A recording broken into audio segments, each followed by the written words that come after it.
Servus, Glück auf und herzlich willkommen zu einer weiteren FC Bayern Reaction. Heute diesmal zur Pressekonferenz vor dem Spiel zu Hause gegen Eintracht Frankfurt.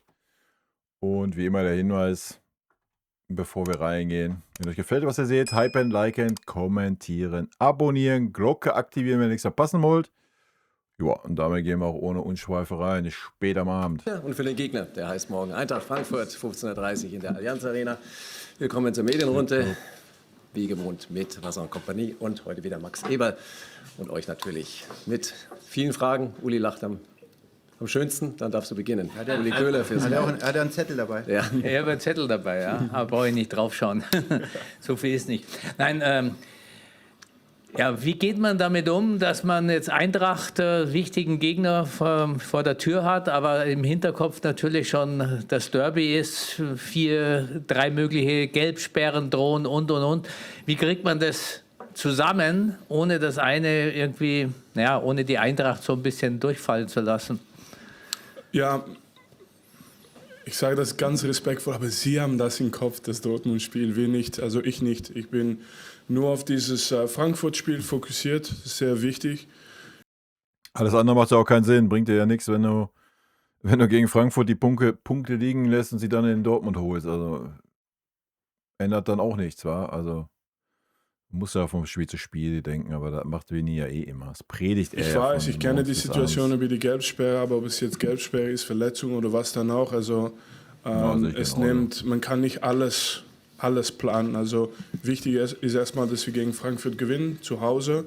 Ja. Und es gibt jetzt in diesem Moment keine Hierarchie von Spielern. Die sind gleich wichtig für mich. Und Na ja. Also ich nehme Vinny ja viel ab, aber das nehme ich ihm nicht ab. Also ich denke, das haben auch die letzten Monate gezeigt, dass ja, die jetzt aktuell da gelb gefährdet sind, da gehe ich mit. Drauf geschissen, Alter, ob da jetzt ein Kimmich aufläuft oder nicht. Bei der Form, die er gerade hat, spielt das nicht die große Rolle. Aber wenn wir jetzt über einen Harry Kane reden würden oder sowas, dann denke ich, sollte das schon eine Rolle spielen, Alter. schauen wir mal, was passiert nach diesem Wochenende. Es gibt auch eine Gegner, wie sie nennen, Dortmund, die auch sein Spiel gewinnen muss diese Wochenende. Also wir können nicht weiter schauen als unsere eigenen Spiele. Das werden wir auch nicht machen. Und ab nächste Woche können wir alle gemeinsam dieses Klassiko-Gefühl genießen. Aber jetzt im Moment nur Frankfurt. Und die Gelbsperre für mich ist kein großes Thema. Wir müssen schlau sein, aber wir können auch nicht überschlau sein. Und dementsprechend nur die Priorität ist gegen Frankfurt gewinnen. Dankeschön. Kleines Geräusch, jetzt geht die Klima. Ja, also sind wir ehrlich, sollte der Bums relativ schnell durch sein, dann wird Vinny wahrscheinlich auch die gelb vorbelasteten auswechseln. So. Ja, das ist ja auch legitim, aber ansonsten zählt erstmal das Frankfurt-Spiel. Und da fängst du nicht an zu sagen, ich stelle den Spieler jetzt nicht auf, weil er vor einer Gelbsperre steht. Also da muss gerade ein erfahrener Spieler auch mal schlau genug sein, wa? Anlage an, aber wird gleich vorüber sein. Bisschen lauter sprechen. Ja, Manuel Bunke für TZ Marco. Guten Morgen zusammen. Herr Kompany, mit was für ein Spiel gegen die Eintracht rechnen Sie? Da gab es ja auch einen Trainerwechsel, ist ein anderer Trainer an der Seitenlinie, so ein bisschen anderer Spirit auch vom Gefühl, her, den er von außen reinbringt. Ist jetzt komplett eine andere Mannschaft, auf die Sie treffen werden im Vergleich zur Vorrunde, oder wird es ähnlich sein? Ja, wir haben gerade gegen Werder Bremen gespielt. Da war auch ein Trainerwechsel und es ist ein bisschen immer... Ja, es ist ein bisschen die gleiche Situation, dementsprechend, dass man, ich glaube, man muss erstmal planen, auf was man sehen kann. Und was man sehen kann, ist das, was Frankfurt gemacht hat in die 2 letzten Spiele. Was man sehen kann, ist, was vielleicht der Trainer gemacht hat in seine vorherigen Mannschaften. Ja? Und das ist die Information, die wir haben. Aber wenn ein Trainer oder eine gegnerische Mannschaft was total anderes machen will, dann müssen wir auch vorbereitet sein. Einfach im Kopf, dass wir einfach flexibel sein im Spiel. Und diese Flexibilität genießt du von 18 Monaten. Ja, das fehlt uns so ein bisschen, ne? Muss man so sagen. Aber liegt vielleicht auch daran, dass es nicht so oft gefordert ist in der Bundesliga. Eigentlich ist es ja immer so, dass wir unser Spiel durchdrücken. Zusammenzuarbeiten. Wir haben schon viele Probleme dann auch gelöst in dieser Zeit. Und deswegen haben wir auch viele Möglichkeiten, flexibel zu sein, wenn wir das brauchen. Und das nehme ich mit in jedes Spiel gegen einen neuen Trainer, ob das jetzt Frankfurt ist oder Werder Bremen wie letzte Woche. Wir haben Informationen, aber wenn es was total anderes ist, dann ist es auch keine Panik und dann müssen wir auch flexibel sein. Und Ja, am Ende spielst du zu Hause, Alter. Es geht darum, dein Spiel durchzubringen. Scheißegal, wie Eintracht Frankfurt spielen will. Ja, ob sie uns so hoch anlaufen, hoch pressen, wovon ich jetzt nicht ausgehe, aber keine Ahnung. Ich weiß gar nicht, wer da der neue Trainer ist oder sonst was oder ob die hinten drin stehen. Alles ist gut. Wir haben beides schon gespielt diese Saison und es geht einfach darum, dein Spiel durchzubringen und dann ist der Gegner am Ende des Tages bis zum gewissen Grad wurscht. Also wenn wir unser Spiel durchkriegen und unsere Qualität der Einzelspieler und dann auch der Gemeinschaft, der Mannschaft auf dem Feld kriegen, ey, dann spielt der Gegner, sorry, das sagen zu müssen, in der Bundesliga nicht wirklich eine Rolle. So, das ist einzig und allein das Thema, ob wir unsere Qualität und den richtigen Spirit auf den Rasen kriegen. Ja. In der Champions League sieht das ein bisschen anders aus, wenn wir da auf die Top-Mannschaften treffen. Vielleicht in der Bundesliga nehmen wir vielleicht mal Dortmund aus, gerade auswärts. Vielleicht auch noch Leverkusen, je nachdem, wie stabil die sind. Oder Stuttgart, wenn die einen guten Tag haben oder sowas. Ja, aber alles andere, sorry. trotzdem eine neue Trainer kommt zum Allianz Arena, aber es sind auch die gleichen Spieler und wir sind auch die gleichen Spieler und dementsprechend ist das auch für mich die Priorität, dass die Spieler einfach ihre Leistung bringen. Ja. Das ist Stefan Kumberger für Sport 1 an der Reihe. Vincent, wie sieht es mit dem Personal aus? Haben alle den Schnee bisher gut überstanden? Und Was guckt denn der Max Eber sogar? Und guck mal auf die Frage, habt ihr den Mundwinkel gesehen? Der letzte Schneefrage. welche Vorsichtsmaßnahmen übernehmen Sie bei solchen Bedingungen? Und vor allem, wie hat sich die Verletzung von Manuel Neuer entwickelt? Welche Vorsichtsmaßnahmen? Junge, hast du nie Fußball gespielt oder was? Da werden die 17 mm Eisenstollen drauf geschnürt und dann geht das raus auf den Platz. Wild, oder? Gibt es natürlich heutzutage nicht mehr im Profifußball. Ja, ich muss ehrlich sagen, dass ich gestern zum ersten Mal das Gefühl hatte, okay, ich bin jetzt in einem, ich weiß nicht, ob wir ein Anderland. Alpenverein sein oder nicht, aber ja, schon. Aber dieses Gefühl hatte ich schon, okay, dass ich bin nicht aufgewachsen mit dieser Situation. Und dann war das zum ersten Mal ein bisschen Gedanke machen von, okay, wo sind meine österreichische und bayerische Kollegen hier? Für ein bisschen Rat, weil wenn dieser Schnee gefallen ist, habe ich gar nicht gewusst, was wir jetzt machen. Also das gab es noch nicht. Und ich bin ganz ehrlich da drin, aber wir haben das ganz schnell gelöst, indem wir haben eigentlich nicht weiter trainiert, wie wir das geplant hatten, einfach weil das zu gefährlich wurde. Und das habe ich dann auch ganz schnell gesehen, wie das Wetter drehen kann hier. Und dann aber trotzdem haben wir unsere Laufe gemacht, haben wir unsere Laufwerten unsere Zielen geholt. Also physisch haben wir alles geholt, was wir wollten. Aber ich merke auf jeden Fall, dass dass das hier anders ist. Das Umgehen mit Schnee, das war das erste Mal so und habe wieder was Neues gelernt. Ja. Manu ist noch nicht raus im Weg Schnee der mit uns. Besserung, Alter. Und es geht alles gut, aber für Frankfurt ist Manu nicht da und ist Jonas aber fit. Ey, das ist so lächerlich, wenn der gegen Dortmund wieder im Tor stehen sollte, Alter. Ganz ehrlich, dann weiß ich es auch nicht mehr. Ey, ganz ehrlich, dann hast du es auch nicht anders verdient, wenn es dann so kommen sollte. Ja? Jetzt mal ernsthaft. Junge, ist das eine Farce. Aber Rodise war gestern ja in der kurzen Hose. Der scheint den belgischen Schnee irgendwie schon gekannt zu haben. Ich weiß und Sie werden sehen, wenn es warm ist, hat er lange Hose und wenn es kalt ist, hat er kurze Hose. Ich verstehe es auch nicht, aber ja, für ihn ist es kein Problem.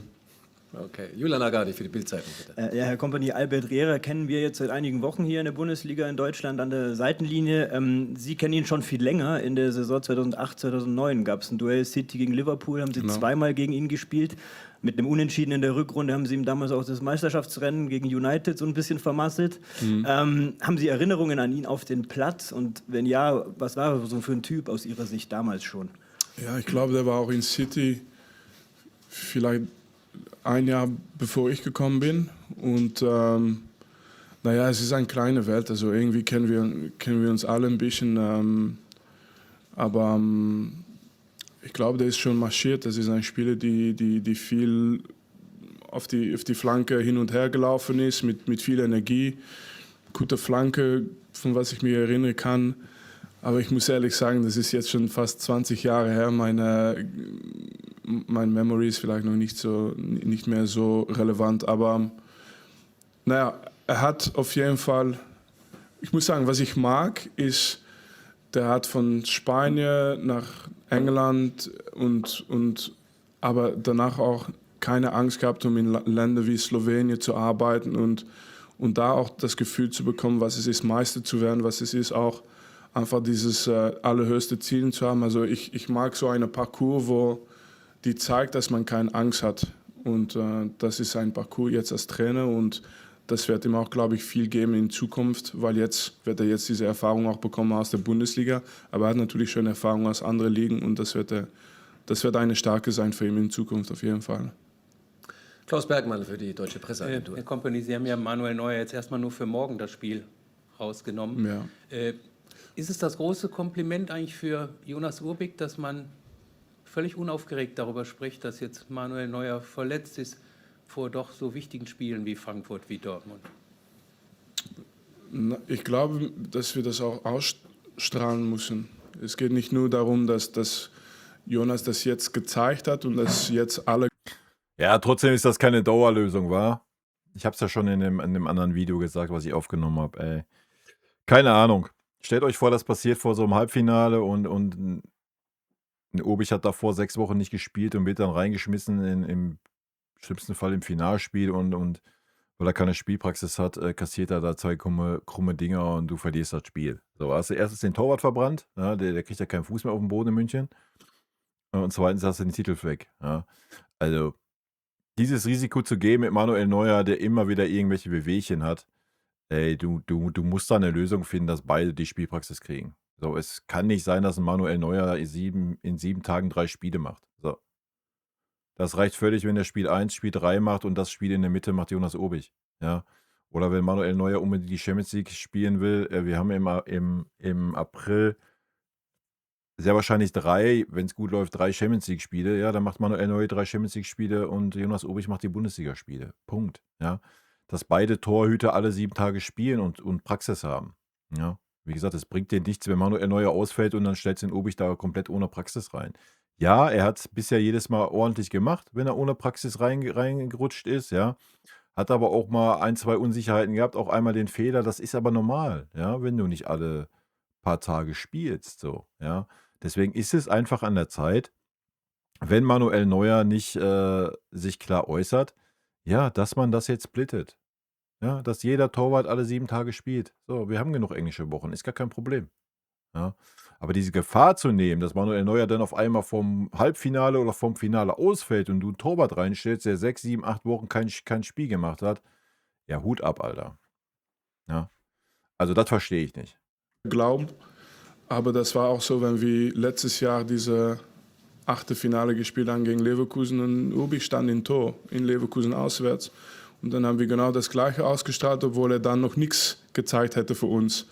Und trotzdem haben wir diese Glaube gehabt und das fängt eigentlich schon an, bevor die Spiele kommt. Und es ist einfach, glaube ich, jetzt zu sagen, wir haben Vertrauen in Jonas Urbich, weil er hat es gezeigt.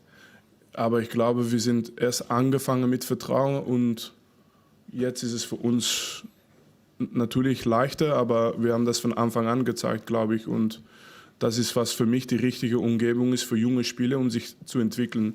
Das haben wir mit Lennart Karl auch gemacht, dass wir einfach Vertrauen zeigen und das ist auch richtig, ja.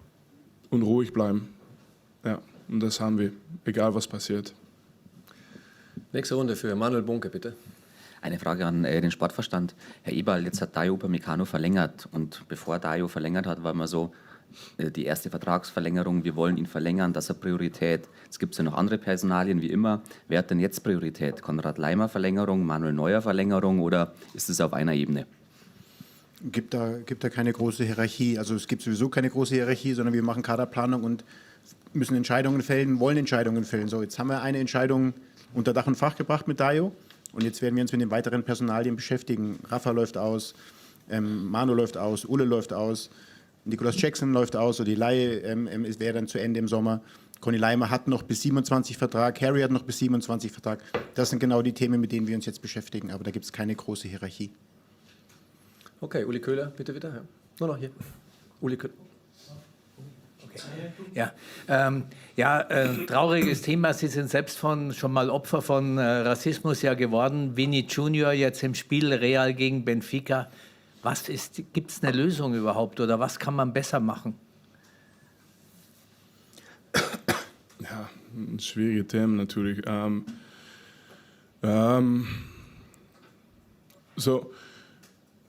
Also ich muss ehrlich sagen, ich kann entweder diese Frage ganz ehrlich beantworten und dann werde ich auch meine Zeit nehmen und mein Perspektiv geben. Aber dann werde ich danach auch keine sportliche Fragen mehr beantworten, weil ich finde, das gehört nicht eigentlich zusammen in diese einen Moment. Also wenn ich diese Frage beantworte, dann werde ich auch das als letzte Frage nehmen. Dann nimm mal einen Kumbi noch bitte vorher. Ja. Oder die anderen. Ja, Frage möglicherweise an beide. Finde ich gut, hat er recht, ist ein zu wichtiges Thema, gerade in der heutigen Zeit, als das jetzt so nebenbei zu behandeln und dann wieder so in den Alltag überzugehen und irgendwelche sportlichen Fragen zu beantworten. Ja, finde ich sehr, sehr gut. Der FC Bayern will ja immer flexible Spieler, die auf mehreren Positionen spielen können. Der Name Konrad Laimer ist gerade schon gefallen. Warum gibt es Spieler wie Konrad Laimer, die flexibler sind, die mehrere Positionen spielen können? Was bringen die mit im Vergleich zu absoluten Spezialisten? Da kann jetzt antworten, wer möchte.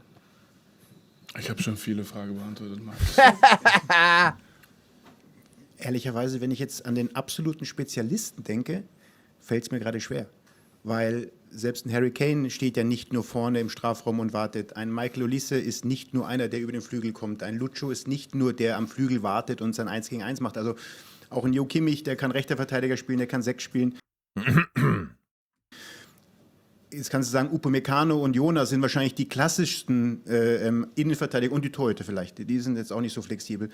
Aber ich glaube, dass der Fußball einfach heute, und das ist ja das, was Vini vorhin auch gesagt hat, was auch der neue Trainerkollege in Frankfurt, diese Kreativität, auch wie möchte ich spielen, auf was muss ich reagieren.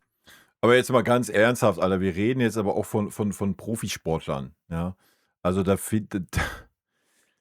ja, es ist richtig, ein Stürmer musst du jetzt nicht als Innenverteidiger aufstellen. Aber selbst das sollte er ja in gewissem Maße können, weil er ja auf der anderen Seite immer gegen Innenverteidiger spielt. Ja? Wie gut ist eine andere Frage, aber ich finde dieses Thema auch wieder so, ja, natürlich, der eine hat mehr Veranlagung, den Raum zu erkennen, den Pass in die Tiefe zu spielen, das richtige Timing zu haben, sogar keine Frage, ja. Aber in der heutigen Zeit, ganz ehrlich, da musst du als Fußballer, soll es ja wohl kein Problem sein, wenn der Trainer sagt, Junge, ich bestelle dich jetzt im Sturm, ja, dann stehst du im Sturm, ja. Ja, oder umgekehrt, oder du spielst jetzt mal über die Außenbahn, ja, also, was ist denn los? Die sind ja alle nicht auf den Kopf gefallen, ja. Also, natürlich, wie gesagt, die Frage ist dann, auf welchem Niveau sie diese Position bekleiden können, ja, da gehe ich ja mit. Aber am Ende des Tages ist das jetzt auch alles kein Hexenwerk, ja. Ob du jetzt zentrales Mittelfeld spielst, ob du einen Innenverteidiger spielst oder ob du noch eine Position weiter nach vorne gehst und dann der Zehner bist, ja, oder im schlimmsten Fall der Neuner. Also das wird auch immer alles ein bisschen hochgehangen, ja. Und ich meine, Max erklärt es ja gerade andersrum. Wenn du den Harry Kane anguckst, dann ja, jetzt mal ernsthaft, wer hier auf dem Kanal setzt sich hin und sagt, ey, du kannst Harry Kane nicht als Achter aufstellen oder du kannst Harry Kane nicht als Zehner aufstellen. Oder sogar, ey, ich hätte Riesenkopfschmerzen, wenn du Harry Kane als Sechser aufstellen müsstest. Nee, hätte ich gar nicht. Null. Absolut null. Ja, als Sechser, ja, I don't know. Ja, kommt auf den Gegner drauf an. Wenn es ein super offensiv starker Gegner ist, ja, dann wird er wahrscheinlich seine Probleme haben, defensiven Zweikampf, etc. Aber alles andere zeigt er in jedem Spiel. Ja? Also. Wie ist der Gegner aufgestellt? Wo sind die Räume, die ich zu bespielen habe? Das ist ja nicht mehr dieses klassische starre 4-2-3-1 oder 4-4-2. Es ist ja auch, wenn man dann taktische Aufstellungen am Anfang des Spiels sieht, und dann sieht man ja ganz oft auch im Fernsehen Real Tactic Field. Das ist ja dann teilweise total anders, weil eben. Ja, okay, das finde ich ein bisschen übertrieben, wenn du jetzt so ein keine Ahnung, wenn du so 'n Alphonso Davies nimmst zum Beispiel, der hat nicht jetzt den Riesenradius, wo er sich jetzt gerade rumtreibt. Wenn du natürlich so einen Conny Leimer als Außenverteidiger nimmst, dann ist das schon wild, ja. Da gehe ich mit. Also, das ist schon noch ein bisschen noch mal was anderes, aber vom Prinzip her, also, spätestens seitdem Vinny da ist, ja, hat man ja, der sagt's ja auch immer, hat man ja eher das Gefühl so: „Ey, die Spieler sind frei. So, macht was, Hauptsache ihr seid, wenn's wichtig ist, in den Räumen, ja? Hauptsache Harry Kane ist, wenn's wichtig ist, vorne in der Neuner-Pose und macht die Hütten. So, und wenn's wichtig ist, wenn wir unter Druck kommen, haben die zentralen defensiven Mittelfeldspieler oder die Außenverteidiger auf ihren Positionen zu sein. Ansonsten, ja, let's go, seid kreativ so, ja?“ Natürlich jetzt ein bisschen überspitzt, ja, natürlich werden die trotzdem ihre Aufgaben und Räume haben, in denen sie sich zu bewegen haben, das ist schon klar. Aber vergleich das mal mit dem Tuchel-System zum Beispiel, ja? Da war ja eher so, ja, es war noch mehr auf Einzelaktionen ausgelegt, aber es war ja schon so, dass die Spieler feste Räume hatten so, ne? Der Sechser lässt sich nach außen kippen, der Außenverteidiger startet ins Zentrum. Dementsprechend, ich glaube, heutzutage als Fußballer diesen wirklichen Spezialisten, der nur das eine kann, wird Ist immer zu weniger viel. werden, weil einfach dieses Ja. Spiel viel dynamischer wird. Bist du aber auch fehl am Platz, wenn wir ehrlich sind, ne? Ja, vielleicht als Neuner, wenn du, oder der Torwart sowieso, logisch, aber Neuner würde ich vielleicht noch sagen, oder auch Innenverteidiger, ja, so, das sind vielleicht noch Positionen, wo ich sagen würde, ja, wenn du dann super Spezialist bist, ähm, hast du deine Daseinsberechtigung. Aber wenn du jetzt sagst, ey, ich bin Flügelstürmer und ich bin nur Flügelstürmer, so mit nach hinten arbeiten mache ich nicht, will ich gar nicht, defensiven Zweikampf will ich nicht, irgendwie mal andere Spieler jetzt im Spielaufbau irgendwie nach innen kippen oder so, das will ich nicht. Ich bin reiner Flügelstürmer. Ja, ich glaube, wie Max das sagt, also da hat sich der Fußball in eine ganz andere Richtung entwickelt. Ja, das ist halt nicht mehr so. Ja. Viel, viel variabler wird. Ja. Dementsprechend sind wir froh, dass wir viele Spieler haben, die kreativ sein können, die auf unterschiedlichen Positionen spielen können. Und Conny ist ja prädestiniert. Also Conny hat ja mal als 10 angefangen in Salzburg, ist dann bei RB Leipzig war er dann Nummer 8. Bei uns ist er auch im Mittelfeld gekommen. Aber jetzt eben ein Außenverteidiger, so wie Vinny es sich vorstellt als Außenverteidiger, genauso Fonsi über die andere Seite oder wenn hier Ja. Mittelfeld war Conny bei uns nie. Ja, ich glaube mal ein Spiel oder sowas. Und dass er jetzt gerade sagt, dass er jetzt gerade die Spielweise von Conny Leimer und Alphonso Davies vergleicht, alles eine Farce. Sorry. Ja, also ein Conny Leimer hat ja eine ganz, ganz andere Spielweise. Jetzt gar nicht so vom Einsatz her und so weiter, ja. Aber ein Conny Leimer geht ja viel, viel mehr in die Halbräume rein. Das macht ja ein Davies. Keine Ahnung, wann sehe ich einen Davies mal im Halbraum? Ja, vielleicht kommt das mit der Zeit, ja, ist ja jetzt auch erst wieder frisch dabei und sowas. Aber auch ein wilder Take. Hockey spielt, unterschiedliche Typen, aber trotzdem Spieler, die eben auch kreativer sein können. Also deswegen, ich glaube, dieses Riesenspezialisierung auf eine Position wird immer seltener. So fühlt sich zumindest an. Ja, gehe ich mit. Sehe ich genauso. Darf ich, bevor Sie die andere Frage beantworten, habe ich noch eine Frage betreffend den Max, weil der hat vorhin schon gesagt, ja, alle haben Verträge bis 27, er ja auch. Wünschen Sie sich denn, dass er nachher dann auch noch weitermacht mit Ihnen? Das ist natürlich die Frage, die man stellt, wenn derjenige auch daneben sitzt. Und natürlich ist Vinny natürlich auch der Typ, der sowas in der Öffentlichkeit breitritt. Ja. Selbst wenn er jetzt eine andere Meinung hätte, wird er sich nicht dahinsetzen und sagen, ach nee, eigentlich würde ich den Max nicht länger hier haben. What the fuck? Im Team. Mit diese rhetorischen Fragen. Alter. Ich glaube, ich werde das Richtige machen jetzt, weil das wird in Zukunft vielleicht anders auch gefragt über mich an der Max, wo ich dabei stehe. Ich werde nicht über Max seinen Vertrag hier reden und wahrscheinlich der Max auch nicht über meinen Vertrag hier. Und lass uns da schön eine gesunde Entscheidung treffen. Also, naja, wenn ich mal alleine hier stehe, vielleicht sage ich was dazu, aber jetzt mit Max neben mir. Das ist natürlich jetzt eine kleine Falle. Oh. Ja, nein. Ja, oder? Aber nein, ich meine, wenn Sie mich fragen über die Zusammenarbeit, natürlich. Ich bin ich habe natürlich auch selber einen neuen Vertrag unterschrieben, eine Verlängerung. Verlängerung geht nicht nur über, es geht immer über ein Umfeld. in welchem Umfeld arbeiten wir. Und dann sage ich das jetzt nicht, weil Max neben mir sitzt. Ich habe es eigentlich schon die ganze Saison gesagt und vorher auch wenn wir letztes Jahr verloren haben in Mailand war das und diese Momente oder gegen Leverkusen im Viertelfinale, gegen Leverkusen zu Hause im Pokal. In diesem Moment lernst du über dein Umfeld und unser Arbeitsumfeld ist einfach sehr gesund und sehr. Ja, hat natürlich recht. Ja, dein Arbeitsumfeld oder auch im Privaten, man lernt die Menschen erst wirklich kennen, wenn es Probleme gibt und nicht gut läuft. Ja, so, wenn alles gut läuft, ist immer alle Friede vor der Eierkuchen. Man sieht erst, was Phase ist, wenn es nicht gut läuft. Ja, ich glaube, dass viele Trainer sich wünschen, was ich habe. Und das ist das Einzige, was ich sagen kann aber das habe ich schon 6 Monate gesagt, 1 Jahr gesagt. Und das ist für mich das Wichtigste. Und das muss ich danken an Max und Christoph und noch andere Leute natürlich auch. Aber ja, das kann ich schätzen. Okay. Ja, und dann Ja. machen wir die letzte Frage zu dem Punkt, weil es ja auch diesmal auch um Spieler geht, nicht nur um Publikum. Yeah, I'm going to answer it in English if possible. So. Okay. Da ich hier gerade sehe, dass wir 15:36 haben von 27:50, werde ich da jetzt hier auch einen Cut machen und werde das Thema als Alleinstellungsmerkmal nehmen und das in eine extra Reaction bzw. Video packen. Von daher bedanke ich mich hier erstmal für den sportlichen Teil und ja, rot-weiße Grüße. Leute, hoffentlich ein gutes Spiel morgen. Haut rein. Vielen lieben Dank für euren Support hier auf dem Kanal und in diesem Sinne, gute Freunde kann niemand trennen.